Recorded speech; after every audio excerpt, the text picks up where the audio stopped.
बाबरी मस्जिद इन्हदाम केस का फैसला सीबीआई की स्पेशल कोर्ट के जरिए 30 सितंबर को सुनाया जाएगा। इस केस के मुलजमीन लाल कृष्ण आडवाणी, मुरली मनोहर जोशी, उमा भारती समेत कई बड़े लीडरान हैं। सीबीआई के खुसूसी जज एसके यादव इस केस का फैसला सुनाएंगे। कोर्ट की जानिब से सभी मुलजमीन को कोर्ट में मौजूद रहने की हिदायत दी गई है। बेंगलुरु तशद्दुद मामले में कर्नाटक हाईकोर्ट में एक अहम अर्जदाश्त दाखिल की गई है। मारूफ सोशल एक्टिविस्ट आलम पाशा की अर्जदाश्त को कबूल करते हुए अदालत ने रियासती हुकूमत को नोटिस जारी किया है। आलम पाशा ने तशद्दुद के वाक़े से पहले सोशल मीडिया में पोस्ट किए गए तौहीन आमेज़ खाके की जुडिशल इंक्वायरी का मुतालबा किया। आलम पाशा ने कहा कि एक मजहब के जज्बात को ठेस पहुँचाते हुए सोशल मीडिया में इश्तियाल अंगेज़ और तौहीन आमेज़ खाके पोस्ट करने वाले मुलजिम नवीन के पीछे कौन है? क्या सियासी जमातों के आईटी सेल ने यह खाका तैयार किया है या फिर किसी तंजीम या किसी दूसरे मुल्क से ये तौहीन आमेज़ खाका भेजा गया? इस पूरे मामले की सीबीआई की मदद से जुडिशल जांच की जानी चाहिए। कर्नाटक हाई कोर्ट ने इस क्रिमिनल पिटीशन को कबूल करते हुए मामले की अगली सुनवाई के लिए 29 सितंबर की तारीख मुकर्रर की है। ये सिर्फ डीजे हल्ली या केजे हल्ली यानी जो बेंगलुरु का पुलिस के साथ निकालने वाला इन्वेस्टिगेशन करके उसका पीछे क्या है करके देखने का नहीं है करके हमें ऑनरेबल हाई कोर्ट को रिक्वेस्ट किया। उसके लिए क्रिमिनल पिटीशन 482 में इंक्वायरी मांगा। वो इंक्वायरी में डीवाईएसपी सीबीआई के ऑफिसर के साथ बेंगलुरु के लर्नेड चीफ मेट्रोपॉलिटन मजिस्ट्रेट को ओपन पब्लिक हियरिंग रखने की मांग किया। इसमें ऑनरेबल हाई कोर्ट 11 सितंबर यानी लास्ट फ्राइडे होम डिपार्टमेंट को नोटिस भी जारी किया। और मेरे ग्राउंड में यही लिखा हूं कि भाई कांग्रेस के एमएलए के दोस्त है और माना हुआ एक्सेप्टेड अग्रीड एडमिटेड दोस्त है, उन्होंने बोल के पोस्ट निकाले। जो पोस्ट जब तक था, जब तक मूर्ति नहीं बोले वो पोस्ट नहीं निकला। तो ये कौन बोल के डाले? क्या भाजपा से हुआ? क्या कांग्रेस वाले ही बोले? तो ये तो सिर्फ पूरा मालूम होता है जो इलेक्शन के मद्देनजर रखते हुए इन्होंने ये काम किया। और मुसलमानों को इकट्ठा करना, वोट लेना, वो किसके खून से? तो कितने आदमी मरे, कितने आदमी करे, इतने बहकावे में कितने लोग बहकावे में आ गए और ये बहकावे से कितना लोग अभी जेल में हैं। Delhi assembly minority welfare committee की मीटिंग हुई जिसमें दिल्ली फसाद में दिल्ली पुलिस की जानिब से गैर जानिबदाराना रवैया, एफआईआर दर्ज नहीं करना और दीगर अफराद को ज़िदकूब करने के मामले में गौर खौस किया गया। साथ ही दिल्ली फसाद मुतासरीन की राहत रसानी में धांधली और बदनवानी का इंकशाफ भी किया गया। इन तमाम मसाइल पर दलाइल और शवाहिद भी पेश किए गए।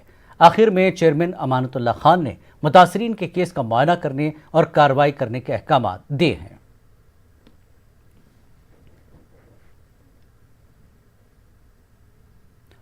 दिल्ली फरकावाना फसाद मामले में उमर खालिद की गिरफ्तारी के बाद मुख्तलिफ हलकों से इनकी रिहाई की मांग की जा रही है। कारवान अमन इंसाफ की जानिब से भी उमर खालिद को रिहा करने का मुतालबा किया गया।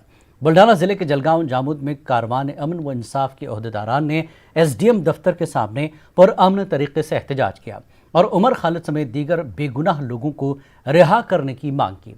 साथ ही एसडीएम को एक मेमोरेंडम पेश किया जिसमें कारवान अमन इंसाफ ने वाज़ेह किया कि मोदी हुकूमत बदले की नीयत से उमर खालिद जैसे लोगों को दिल्ली फसादात में फंसा रही है। केंद्र सरकार पूरी तरीके से घुटनों पर आ गई थी और उसी की दुश्मनी निकालते हुए या मैं ये कहूँ कि सरकार किया था और जलगांव की एसडीएम कार्यालय से लेकर दिल्ली की उच्चतम न्यायालय तक लड़ने का काम किया था और साथ ही साथ सड़क के ऊपर भी आंदोलन खड़ा किया था। अगर उमर खालिद सैफी और दूसरे सामाजिक कार्यकर्ताओं को फौरन रिहा नहीं किया गया और उन पर से यूएपीए नहीं हटाया गया, बाबा साहेब आम्बेडकर जी के संविधान को लेकर सड़क पर संवैधानिक रूप से इनसे लड़ने का काम करेंगे। और दमनकारी सरकार ये चाहे जितना भी हमें दबाने की कोशिश करे, ये अपने कार्यों में कभी सफल नहीं हो सकती। बस यही कहने के लिए आज का हमने निवेदन दिया। एमआईएम रुकन असम्बली अकबरुद्दीन अवैसी ने तेलंगाना असम्बली में अपने खिताब के दौरान आलेर इनकाउंटर में मुलविस पुलिस जवानों के खिलाफ कार्रवाई का मुतालबा किया। उन्होंने कहा कि किसी की जान लेने का इख्तियार पुलिस को नहीं है, अदालत फैसला करेगी। अकबरुद्दीन अवैसी ने महलूकीन के अहल खाना के साथ इंसाफ का मुतालबा किया और उन्हें मुआवजा देने की हुकूमत से अपील की। अप्रैल 2015 को नलगुंडा डिस्ट्रिक्ट में आलेर के मुकाम पर 5 मुसलमानों को एनकाउंटर कर दिया गया था, उनको मार दिया गया था। हुकूमत ने यह ऐलान किया था कि एक 6 member special investigation team SIT बनाएंगे। आज तक भी वो SIT की रिपोर्ट नहीं आई। तो मैं ये जानना चाहता हूं कि आखिर ये SIT की रिपोर्ट कब आएगी। और सर, मैं ये बात आपके इल्म में लाना चाहता हूं कि जिस इल्जाम के तहत इनको गिरफ्तार किया गया था और पुलिस कस्टडी में इनका एनकाउंटर किया गया, और जो रास्ते में वो लोग कोर्ट को जा रहे थे जिस केस के लिए, उस केस में सारे के सारे बाइज्जत बरी हो चुके हैं। पुलिस को कोई अख्तियार नहीं है किसी का जान लेने के लिए। अदालत है, वो फैसला करेगी कि फांसी पे चढ़ाना चाहिए या इनको उम्र कैद की सजा देनी चाहिए। लेकिन पुलिस कौन होती है इनको जान से मारने के लिए? और ये काम होने के बाद आज तक भी वो कसूरवार पुलिस वाले आज भी ड्यूटी पर है, अपना काम अंजाम दे रहे हैं, उनको कोई सजा नहीं हुई है। और नेशनल ह्यूमन राइट कमीशन ने गवर्नमेंट ऑफ तेलंगाना से कहा कि 5 लाख रुपया कंपनसेशन इनको दिया जाना चाहिए। तो मैं आज यहां खड़े रहकर मुतालबा करता हूं स्पीकर साहब आपके जरिए, ये मासूम लोग जिनकी जान ली गई पुलिस एनकाउंटर के जरिए, गोलियां मारकर मारा गया, इनको इंसाफ दिलाइए। इनके अफराद खानदान इंसाफ के लिए आज भी बेचैन हैं और उम्मीद लगाए बैठे हैं कि उनको इंसाफ मिलेगा। तो मैं उम्मीद करता हूं कि हुकूमत 5 लाख रुपया उनको ह्यूमन राइट कमीशन की जानिब से जो कहा गया वह गरिशा देगी, और मैं उम्मीद करता हूं कि SIT की रिपोर्ट को टेबल करेगी और वह सारे पुलिस ऑफिसर जो इसमें मुलविस हैं उनको फौरन मुअत्तल करके उनको सजा देते हुए उनको जेल में डाला जाए। ये मेरा मुतालबा है। मरकजी हुकूमत के प्याज की बरामद पर पाबंदी आयद करने के खिलाफ कांग्रेस की जानिब से रियासतगीर सतह पर एहतजाजी मुजाहरे किए गए। औरंगाबाद शहर में कलेक्टर ऑफिस के रूबरू कांग्रेस लीडरों ने प्याज की माला पहनकर हुकूमत की पॉलिसी पर नुक्ताचीनी की। इस मौके पर मोदी हुकूमत के खिलाफ जबरदस्त नारेबाजी की गई। कांग्रेस लीडरों का इल्जाम है कि इस मरतबा महाराष्ट्र में प्याज की पैदावार अच्छी हुई है, लेकिन मोदी हुकूमत ने प्याज के एक्सपोर्ट पर पाबंदी आयद करके किसानों के पेट पर लात मारने का काम किया है। कांग्रेस ने मरकजी हुकूमत के फैसले को किसान मुखालिफ करार दिया और इंतबा दिया कि मोदी हुकूमत के खिलाफ पूरी रियासत में बेदारी पैदा की जाएगी। औरंगाबाद के अंदर जो केंद्र सरकार ने शेतकरी विरोधी जो निर्णय लिया है, जिसमें जो प्याज की बात है, जो प्याज औरंगाबाद में क्या महाराष्ट्र में और हमारे इंडिया के अंदर बड़ी तादाद में ये साल फसल आई है, और ये फसल ज़्यादा आने से यहाँ का रेट कम हुआ तो बाहर देश के अंदर अपने को कांदा भेजना है, एक्सपोर्ट करना है। लेकिन ये गवर्नमेंट ने ये शेतकरी विरोधी निर्णय लिया है कि उसको अंदर एक्सपोर्ट के अंदर उन्होंने बंदी डाले, जिसको हम बोलते हैं निर्यात बंदी की है। इसलिए महाराष्ट्र के अंदर नामदार बाला साहब थोरात साहब के नेतृत्व में हर एक जिले के अंदर ये निदर्शन करे जा रहे हैं कि हर एक जिले में शेतकरी को बताया जाए कि ये जो केंद्र की सरकार है ये किसानों के कैसे खिलाफ है। मध्य प्रदेश हुकूमत के जरिए गुज़श्ता 5 महीने से ग्रांट जारी नहीं किए जाने के सबब मसाजिद कमेटी की मुश्किलात में इजाफा हो गया है। मसाजिद कमेटी के तहत आने वाले इदारे दारुल क़ज़ा, दारुल इफ्ता, हमीदिया स्कूल और आइमा मौज़नीन को 5 महीने से तनख्वाह अदा नहीं की जा सकी है। हुकूमत के रवैये के सबब जहां मसाजिद कमेटी की मुश्किलात में इजाफा हो गया है, वहीं मसाजिद कमेटी ने कौम के मुखियर हजरात से इस मामले में आगे आने की अपील की है। यही नहीं, मसाजिद कमेटी ने कौम के ताउन से मसाजिद को नॉलेज सेंटर में तब्दील करने का भी फैसला किया। इसके लिए मसाजिद कमेटी ने 22 सितंबर को मीटिंग भी बुलाई है। मसाजिद कमेटी एक ऐसा इदारा जहाँ पर दारुल क़ज़ा, दारुल इफ्ता, मसाजिद कमेटी, आइमा मौज़नीन और स्कूल, एक ऐसे स्कूल है जहाँ के मुलाजमीन को तनख्वाहें देने का काम किया जाता है। इसके साथ फलाही काम और काउंसलिंग भी की जाती है। लेकिन इधर कुछ महीने से बात करें तो मसाजिद कमेटी के हाथ तंग नज़र आ रहे हैं। इस पर बातचीत करने के लिए हमारे साथ मसाजिद कमेटी के सेक्रेटरी SM सलमान साहब मौजूद हैं। सलमान साहब, जो है क्या वजह है कि हाथ तंग क्यों हो गए?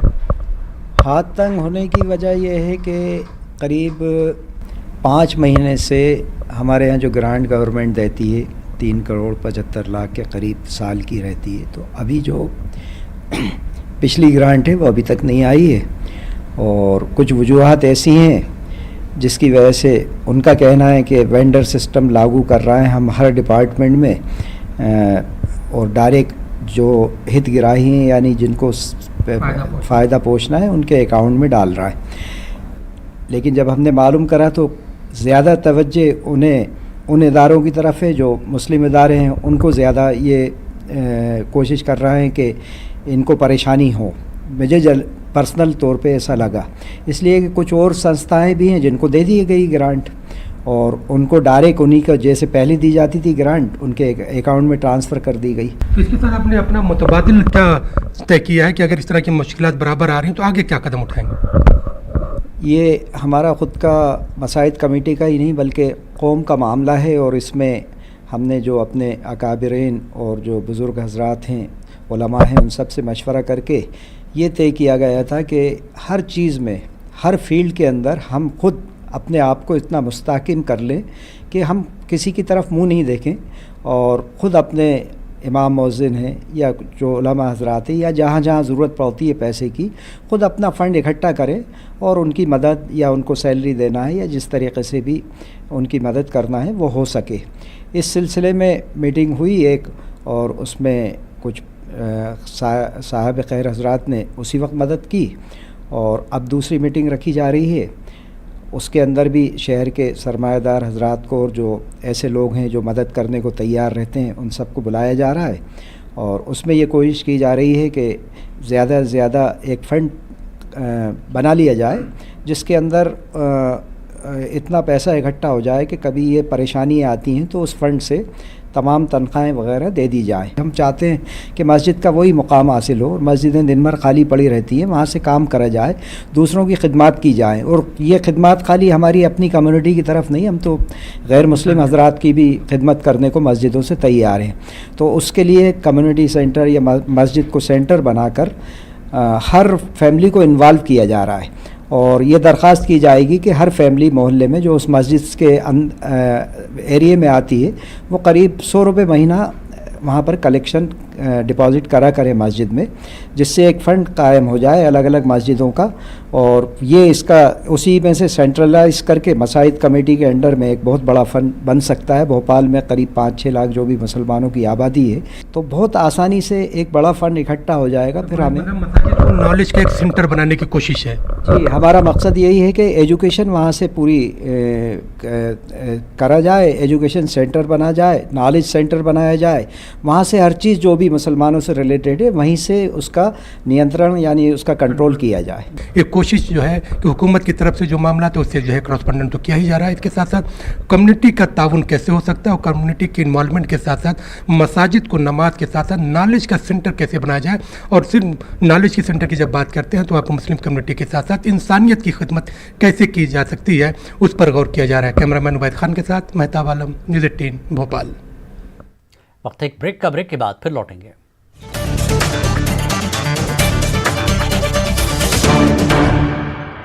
इस न्यूज़ हेडलाइंस के प्रायोजक सच्ची सहेली, महिलाओं के लिए सबसे भरोसेमंद औषधि एवं tonic.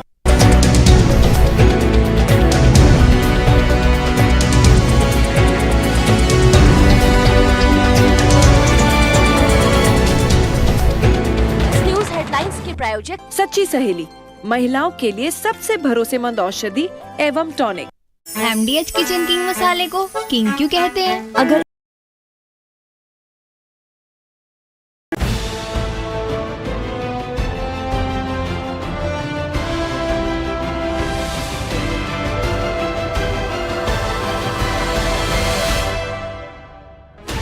$16 channels, 15 languages, 26 states, 1,200 plus reporters, 66.9 crore viewers. India's largest news network, News 18 Network.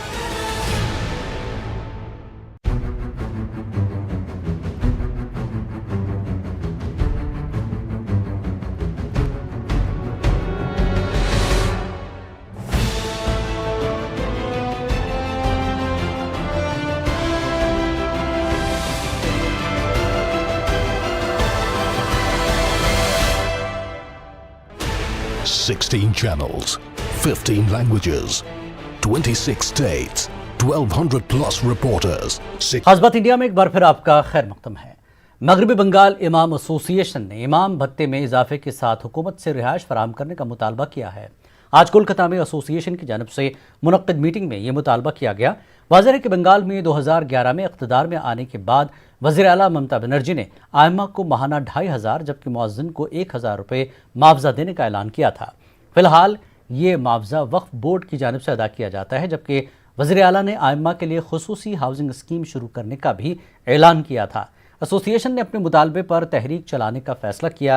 Association के मुताबिक मुआवजा पाने वाले आइम्मा हुकूमत की मुख्तलिफ समाजी स्कीमों की बेदारी मुहिम में हिस्सा लेते हैं, जिनके लिए उन्हें कोई तनख्वाह फराहम नहीं की जाती है, जबकि गुज़श्ता दिनों वज़ीर आला ब्राह्मण पुरोहितों के लिए भी मुफ्त घर व मुआवजा देने का ऐलान किया है। उससे 10 साल से ऊपर हो गया है। बंगाल के तमाम अइम्मा और मुअज्जिन को बंगाल गवर्नमेंट की जानिब से, रियासती हुकूमत की जानिब से इमाम को 2500, मुअज्जिन को 1000 रुपये दिए जाते हैं। तो ये 2500 और 1000 रुपये जो है कोई ज़्यादा रकम नहीं है महंगाई के दौर के हिसाब से। जिस तरह से अभी ब्राह्मण को सहूलत दी गई है या पुरोहित लोग को सहूलत दी गई है कि 1000 रुपये माहाना भी प्लस रहाइश के लिए उनको कमरा वगैरह दिया जाएगा, है ना। तो इमाम को कमरा ना सही, लेकिन जहाँ तक तनख्वाह है तो 2500 है, उसमें इजाफा करके दिया जाए, कुछ बढ़ाया जाए। जैसे दिल्ली की सरकार अभी बढ़ाई है। दिल्ली की सरकार पहले 10,000 रुपये देती थी इमाम को, अभी 16,000 रुपये दे रही है।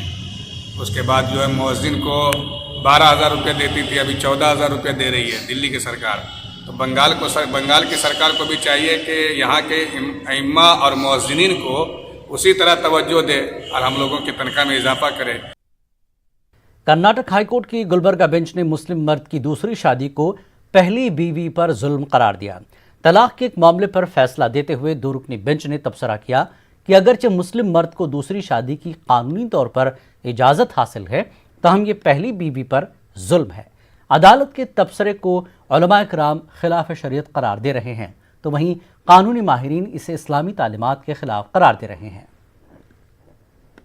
तो एक से दूसरा निकाह करने की जो इजाज़त है वहाँ अदल व इंसाफ की शर्त रखी गई है।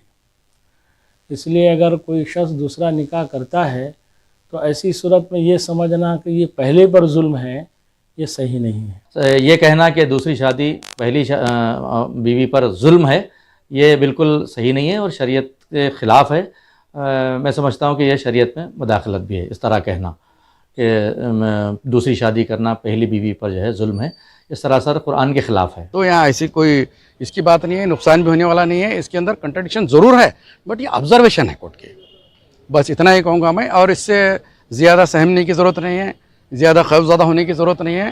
लॉ ऑफ लैंड है, ये ऑब्जर्वेशन के इख्तियार जजेस को है, उन्होंने अपनी जिम्मेदारी निभाएँ। हमारा कोई ये केस में अगर फर्स्ट बीवी को तकलीफ हो तो उन्होंने ऑब्जर्वेशन करे होंगे, लेकिन क्या है हर एक फर्स्ट बीवी को सेकंड शादी होते ही क्या फर्स्ट बीवी को तकलीफ होती है बोल के हमें ये चीज़ को जनरलाइज नहीं कर सकते। अगर हो ही सकता 100% क्या है फर्स्ट बीवी को ये सेकंड शादी होते ही या तीसरी शादी होते ही वो फर्स्ट बीवी को तकलीफ होना जरूरी नहीं है।